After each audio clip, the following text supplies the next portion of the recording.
नमस्कार मित्रांनो, मी सावित्रीबाई ज्योतिराव फुले या मालिकेच्या 27 मेच्या भागामध्ये आता मित्रांनो रखमा जी असते ती दादांना बोलत असते. काय करायचं हो दादा? ज्योतीने तर अजिबात ऐकलं नाही म्हणजे नाही. आणि त्यात त्याची बायको, आगीत तुपाची धार, आणि तिच्यामुळं माणसात माणूस राहिला नाही बघा दादा. अव बघा की भरल्या घरातनं राजाराम निघून गेलाय. रामामागं त्याची सीता बी गेल्या, असं म्हणून ती आता रडायचं नाटक सुद्धा करत असते. तर तेव्हा दादा म्हणतात, काय करायचं वहिनी? वनवास देवा वनवास. तर रखमा म्हणते, कसं असते ना दादा, पाण्यात काठी मारली की नाही तर पाणी वेगळं होत नाही हो. म्हातारपणात आईबापाला सुख द्यायचं सोडून याचं तोंड इकडं तर त्याचं तोंड तिकडं, हे चांगलं आहे का सांगा बरं तुम्ही? तेव्हा दादा म्हणतात, तुम्ही वाईट वाटून घेऊ नका वहिनी. तर तेव्हा रखमा म्हणते, नाही वो, लोकांसनी की नाही माझं तोंड दिसतंय व माझी माया कळत नाही. आता मी बघा कोणाला बोलवते ते, असं म्हणून ती गणाला हाक मारते आणि म्हणते, गणा गणा ये बाळा बाहेर. आणि असं म्हटल्यानंतर मित्रांनो आता गणोबा जो असतो तो लगेचच धावत तिथं येतो आणि लगेचच येऊन दादांना तो बिलगतो. तर दादासुद्धा खूप खुश होतात त्याला बघितल्यानंतर. तर तेव्हा रखमा म्हणते, म्या तुमची घालमेल ओळखली बघा म्हणून बोलिवलं. तेव्हा दादा गणाला म्हणतात, लबाडा भेटायला आला नाहीस? तर रखमा म्हणते, म्या भेटायला या म्हटलं की लगेच आले बघा पळत. तर तेव्हा राजाराम आणि पार्वती दोघेसुद्धा आलेले असतात. तर तेव्हा रखमा म्हणते, पण बघा की ज्योती सावित्री आहेत का? त्यासनी काय पडले तर त्या साळचं पडले. काय तर परवा आहे का? ते म्हणतात ना व, घरची करती देवा देवा आणि बाहेरचीला चोळी शिवा, अशी गत झाल्या बघा. आणि तेव्हा राजाराम थोडंसं आता रखमाकडं बघतात. तर तेव्हा रखमा लगेचच त्यांना इशारा करते. तर तेव्हा आता राजाराम एकदम हळू आवाजात बोलू लागतात. म्हणतात, दादा काय आहे, मी घरातनं वेगळा झालोय, पण मळा तर एकच आहे ना व. आणि ज्योती काय मळ्यात येणार नाही, नुसता बसून खाणार, आणि हे काय मला चालणार नाही. तर असं त्यांनी म्हटल्यानंतर दादांना तर धक्काच बसतो. आणि दादा म्हणतात, अरे राजारामा, चूल वेगळी मांडलीस, आता तुला मळ्यात बी वाटणी पाहिजे वय? तर तेव्हा राजाराम चक्क वय असं म्हणतात. तर दादा आता चिडतात आणि म्हणतात, ते जमणार नाही देवा. तर तेव्हा राजाराम म्हणतात, पण दादा ज्योती चुकीचा वागतोय ते दिसत नाही वय तुम्हाला? तर तेव्हा दादा म्हणतात, अरे कोणी सांगितलं तुला? अरे शिक्षणानं कान डोळं उघडल्यात त्याचं, आणि आपली कातडी त्या अज्ञानापायी निबार राहिल्या. अरे राजारामा, म्या त्याचा विरोध करतो या, ते त्याचं काही चुकतंय म्हणून नाही र. त्याच्या या हट्टापायी त्याच्या जीवाचं काहीतरी बरं वाईट होईल असं वाटतं या म्हणून. अरे तेवढ्यासाठीच मी तुम्हासनी बी वेगळं राहायला सांगतो या, मुद्दाम. तर तेव्हा तर पार्वतीच्या डोळ्यात तर ते सगळं काही ऐकल्यानंतर पाणी आलेलं असतं. आणि ती म्हणते, तरी माझं मन मला सांगत होतं, दादा असं कसं आम्हाला जा म्हणत्याल म्हणून. तर दादा म्हणतात, सुनबाई, मी एवढं उन्हाळं पावसाळं बघितल्या ती, त्यात काय नुसता ऊन आणि पाऊसच नाही बघितला, चांगली वाईट माणसं बी बघितल्या ती. काळजावर धोंडा ठेवून तुम्हासनी वेगळं राहायला सांगितलं या म्या, निदान तुम्हासनी त्रास होऊ नये म्हणून. आणि असं त्यांनी म्हटल्यानंतर राजारामांना तर धक्काच बसतो. तर दादा पुढं म्हणतात, हे बघ राजाराम, मळ्याचा विषय माझ्या मोहर यापुढं काढायचा नाही, समजलं का? असं बोलून ते आतमध्येच निघून जातात. तर तेव्हा गणासुद्धा म्हणतो, अण्णा मळ्याची वाटणी करू नका. तर तेव्हा पार्वती म्हणते, काकूबाई तुम्ही आत्ता बोलला आणि ते खरं ठरलं. पाण्यावर काठी मारल्यानं पाणी वेगळं होत नाही बघा. आणि तुमच्यामुळं आज दादांच्या मनाचा ठाव कळला बघा. लई उपकार झालं तुमचे, लई उपकार झालं. आणि गणाला चल असं म्हणून त्याला आतमध्ये घेऊन जाते. आणि मित्रांनो रखमाचा डाव तर पूर्णपणे उलटाच पडतो. आणि त्यानंतर मित्रांनो आता रात्रीच्या वेळेस जेव्हा ज्योतिराव झोपलेले असतात तर ते अस्वस्थ असतात आणि ते परत उठून बसतात. आणि बाजूला बघतात तर तिथं सावित्रीमाई त्यांना दिसत नाही. आणि ते लगेचच थोडंसं घाबरतात आणि इकडे तिकडे बघू लागतात. आणि त्यानंतर ते बाहेर येऊन बघतात, सावित्रीमाईला शोधत असतात. तर सावित्रीमाई तर स्वयंपाकघरामध्ये स्वयंपाक करत असते. आणि ते बघितल्यानंतर त्यांना आश्चर्याचा धक्काच बसतो.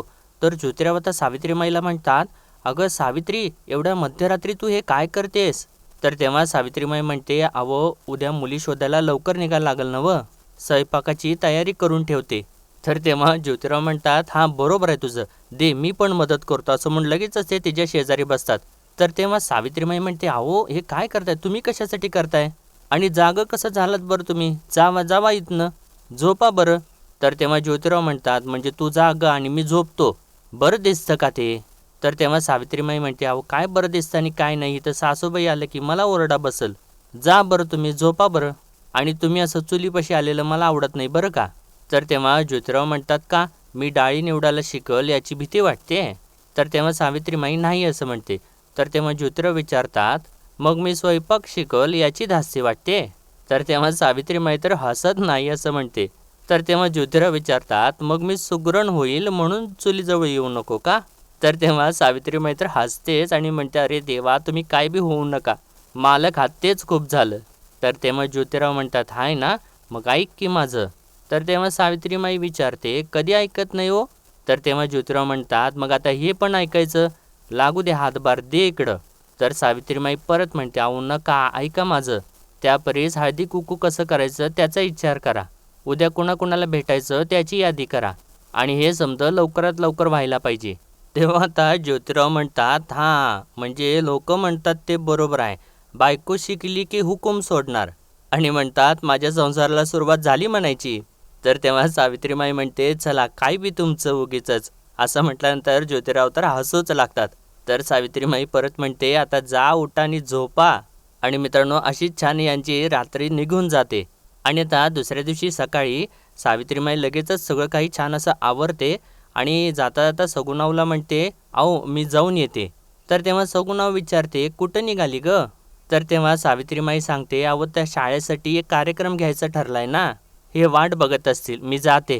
तर तेव्हा सगुणाव म्हणते नवऱ्याला केवढी मोठी मदत करतेस ग, जा जा चांगलं काम करतेस, जा जा कर जा मदत, असं सगुणाव सांगत असते. इतक्यातच मित्रांनो आता ज्योतिरावांची आई तिथं येते आणि म्हणते जा जा काय जा. तेव्हा सगुणाव म्हणते चिमणा घरची सगळी कामं करून निघाली आहे ती, नवऱ्याला मदत करते, करू दे तिला, जाऊ दे तिला, अगं चांगलं काम करतायत बघ की तू. तर तेव्हा ज्योतिरावांची आई म्हणते बघणारच की का उगा या बोटावरची थुकी त्या बोटावर करून निघाली आहे, ते बी कळेल की आता, असं म्हणून जरा स्वयंपाकघरामध्ये डोकावून बघते. आणि तिथे तर मित्रांनो आता सगळं काही एकदम व्यवस्थित सावित्रीमाईने करून ठेवलेलं तिला दिसतं. तर तेव्हा आता ज्योतिरावांची आई म्हणते घरातली समधी केलेत पण आता अंगणातली कामं कोण करणार, ओसरी उकलले सारावून घे. तर तेव्हा सगुणाव म्हणते अगं एवढ्या उन्हात. तर तेव्हा ज्योतिरावांची आई म्हणते काय झालं इतळल का का पागळल मेनासारखी. तर तेव्हा सावित्रीमाई म्हणते आल्यावर समद करते. तेव्हा ज्योतिरावांची आई म्हणते चांगली पार्वती होती तिला घराबाहेर काढलंस आणि आता स्वतःचा पाय घरात ठरणा झालाय, लाज नाही म्हणा कुणी काय बी म्हणा, आणि म्हणते चल कामाला झोपी कर. तर ते सगळं ऐकल्यानंतर सगुणाव म्हणते चिमणा एवढा सासूरवास बरा नवं बरं का. तर तेव्हा ज्योतिरावांची आई म्हणते तुम्ही उगमध्ये बोलू नका, माझ्याच घरात जर माझ्या सुनाला 4 कामं सांगता येणार नसतील तर मी चालले राजारामाकडं, नाहीतर मळ्यात तर जाऊन राहते तशी. तर तेव्हा ज्योतिरावांच्या आईने असं म्हटल्यानंतर सावित्रीमाई म्हणते सासूबाई असं नका म्हणू. तर तेव्हा सगुणाव उठूनच उभी राहते आणि म्हणते चिमणा एवढं मोठं काम करतायत हे दोघं मुलींच्या शाळेसाठी, कशाला अडकाठी आणते ग, असू देत मी सारवते अंगण. आणि सावित्रीमाईला म्हणते तू जा ग सावित्री. तेव्हा सावित्रीमाई म्हणते नग नगाऊ तुम्ही नका करू, म्या करते, सासूबाईंचा शब्द पडू द्यायची नाही मी, असं म्हणून परत पदर खोचते आणि करते असं म्हणून ती काम करायसाठी जात असते. आणि तेव्हा ती जरा खोलीमध्ये जाते. तर तेव्हा ज्योतिराव लगेचच विचारतात आवरलं का तुझं, आज ना 8-10 घरं करायची आहेत, त्यात 2 सरदारांची आणि 2 धनगरांची आहेत. तर तेव्हा सावित्रीमाई म्हणते वैजी पण मी काय म्हणत होते, घरात थोडी कामं आहेत, अंगण सारवायचं आहे तेवढं करते आणि येते. तर तेव्हा ज्योतिराव विचारतात पण आता हे काय मध्येच. तर तेव्हा सावित्रीमाई म्हणते अहो ते काय झालं 2 दिवसानंतर अमावस्या आहे ना व, ते सासूबाई म्हणत होत्या आजच करून घे, करते मी पटकन आणि येते तुम्ही व्हा पुढं.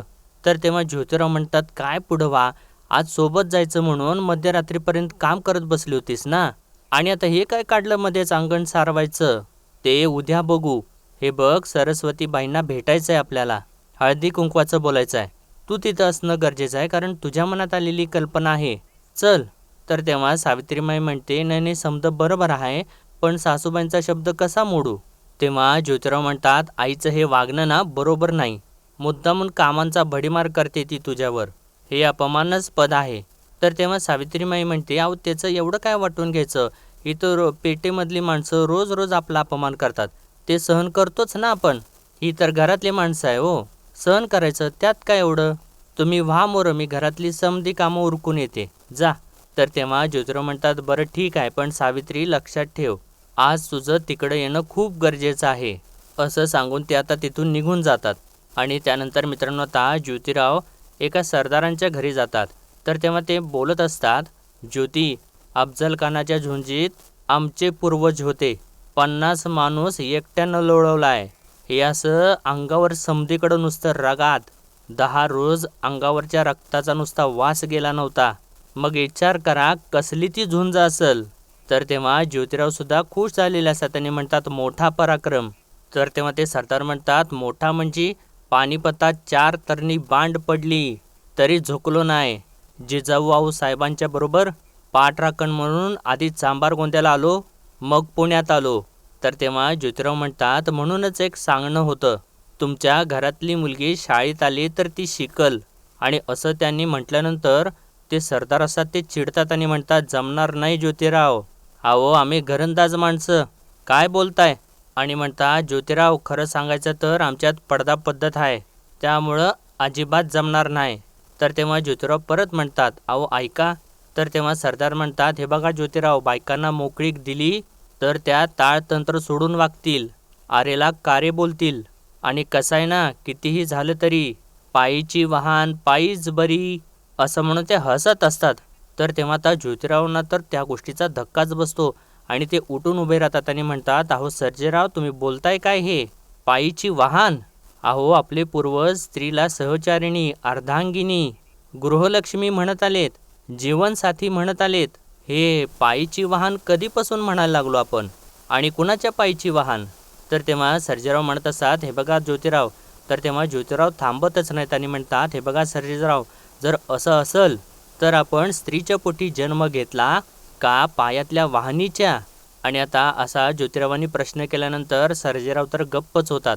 आणि त्याच वेळेला मित्रांनो आता इकडे घरामध्ये तर सावित्रीमाई सगळं काही अंगण जे असते ते सारवायसाठी तयारी करू लागते आणि सगळं सामान इकडे तिकडे ठेवत असते. तर तेव्हा सगुणावसुद्धा तिथं असते आणि तिला सावकाश ग असं म्हणून मदत करत असते. तेव्हा ज्योतिरावांची आई तर तिथेच बसून ते सर्व काही बघत असते. तर तेव्हा सगुणाव तिच्याकडे जाते आणि म्हणते अगं चिमणा, ऊन तरी बघ. तर तेव्हा ज्योतिरावांची आई म्हणते आता उन्हाला बी घाबरायचं का ग? तर तेव्हा सगुणाव म्हणते अगं घाबरायचं नाही म्हणत आहे मी, पण अंगण काय कुठं पळून चाललं होतं वय? झालं असतं नंतर सारवणं, आणि कोणी लोक येणार आहेत का आपल्याकडं आत्ता? एवढं सगळं करायला लावतेस तिला. तर इकडे तर मित्रांनो आता सावित्रीमाई एकदम भराभरा काम उरकायचा प्रयत्न करत असते. तर तेव्हा सगुणाव ते बघते आणि म्हणते अगं सावित्री जरा दमानं, सावकाश कर. तर तेव्हा सावित्रीमाईला तर आता ज्योतिरावांचे शब्द आठवत असतात. ज्योतिराव जाता जाता सांगून गेलेले असतात, ठीक आहे सावित्री, पण एक गोष्ट लक्षात ठेव, आज तुझं तिकडे येणं खूप गरजेचं आहे. तर ते आठवल्यानंतर सावित्रीमाई आता सगुणावला म्हणते नाही करते म्या. आणि असं सांगून ती आता सगळी काही आवरावर करून आता अंगण झाडायसाठी घेते आणि तिला खूप घाम फुटत असतो, खूप त्रास होत असतो.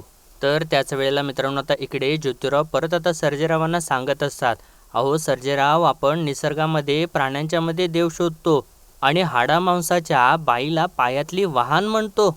नाही मग पुरुष म्हणून तुम्ही आणि आम्ही तरी कुठे श्रेष्ठ ठरतो?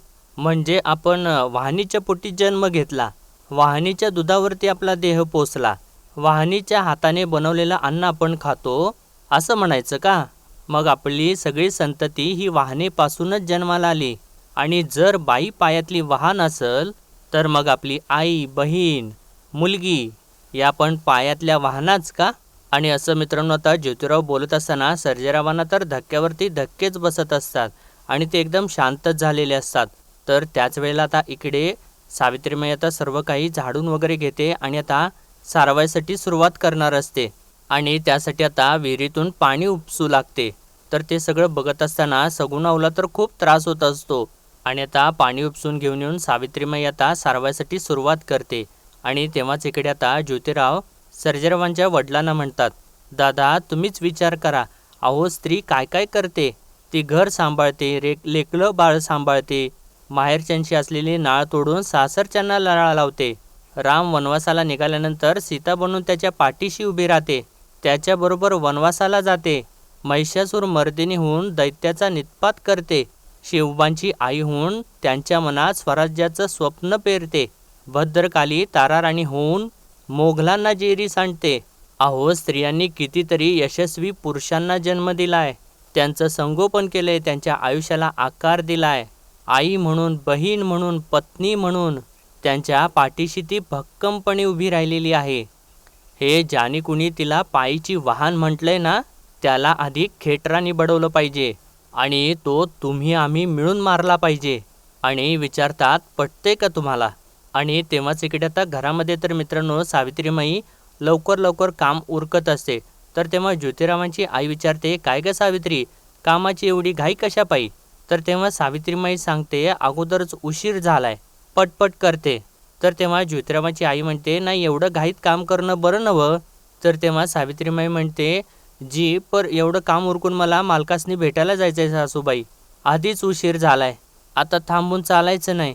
तर इकडे आता परत ज्योतिराव सर्जेरावांना परत समजावू लागतात. म्हणतात, सर्जेराव आपण बदललं पाहिजे, स्त्रीकडं बघण्याचा दृष्टिकोन बदलला पाहिजे. स्त्री एक माणूस आहे, ती गुलाम नाही, उपभोग्य वस्तू नाही. आणि हे तुम्हाला तुमच्यासारख्या सगळ्यांना आणि स्त्रीला सुद्धा दाखवून द्यायचं आहे. आणि म्हणून जर स्त्री शिकली ना, तर ती पायातली वाहन नाही, तर अभिमानाने डोक्यावरती मिरवावा असा मुकुट होईल, लक्षात ठेवा.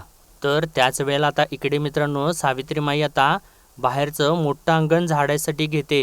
तिथं पाणी मारत असते आणि डोक्यावरती ऊन तर खूप जोराचं असतं. तर तेव्हा आता सुगुणाऊ उठते आणि म्हणते, बाई बाई सावित्री, अगं बास झालं बाई, ऊन डोक्यावरती आली आहेत, कशाला तापत्या उन्हात कामं करतीयेस? आणि म्हणते, अगं ये चिमणा, बोल ना तिला काहीतरी. तर तेव्हा ज्योतिरावांची आई तर गप्पच असते. तर तेव्हा सगुणाऊ परत म्हणते, अगं चिमणा बोल की काहीतरी. तर तेव्हा ज्योतिरावांची आई उठते आणि म्हणते, अहो आऊ, एवढंच तर तरी सांगितलंय आणि थोडंच तर बाकी राहिलंय, करू दे की.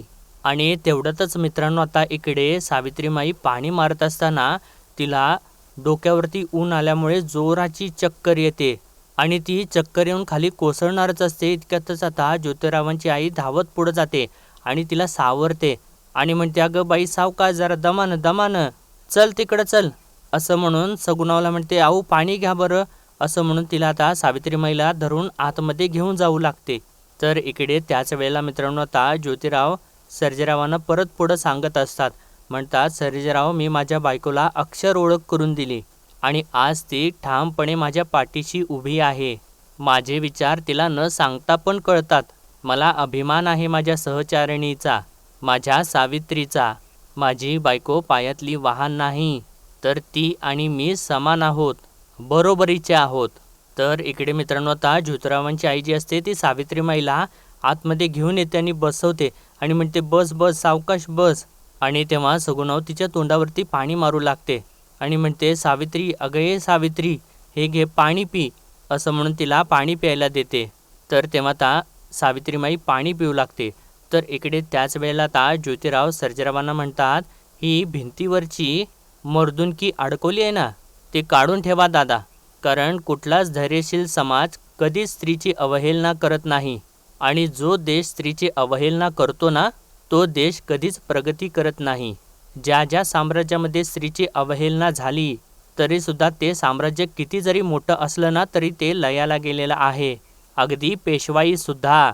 पण शिवाजीराजांचं राज्य अजूनही काळजामध्ये घर करून आहे, कारण त्यांनी परस्त्रीला दिलेली वागणूक. तुमच्यासारखी आमची आई असती तर आम्हीही सुंदर झालो असतो. म्हणजे काय, आऊसाहेब सुंदर नव्हत्या? होत्या, पण महाराजांनी परस्त्रीला आई मानलं. ज्यांचा आपण वारसा सांगतो, ज्यांचा आपण अभिमान बाळगतो, त्या महाराजांनी कधीच स्त्रीला पायातली वाहन मानलं नाही, अजिबात मानलं नाही. आणि असं मित्रांनो आता ज्योतिराव सगळं काही समजावून सांगत असतात आणि आजचा भाग इथेच संपतो आणि पुढील भागामध्ये आपण पाहणार आहोत. मित्रांनो आता ज्योतिराव जे असतात ते सरस्वतीबाईंना सांगत असतात. घरोघरी जाऊन लोकांना सांगणं अवघड होऊन जातं, शिवाय लोकांना वेळ नसतो. सावित्रीचं असं मत पडलं की हळदी कुंकवाचा समारंभ करायचा. आणि त्याच वेळेला मित्रांनो आता इकडून सावित्रीमाई आता ज्योतिरावांच्या दिशेने येत असते आणि ती अनवाणी चालत येत असते आणि तिला परत त्रास होतच असतो. तिला हळूहळू चक्कर मारतच असते.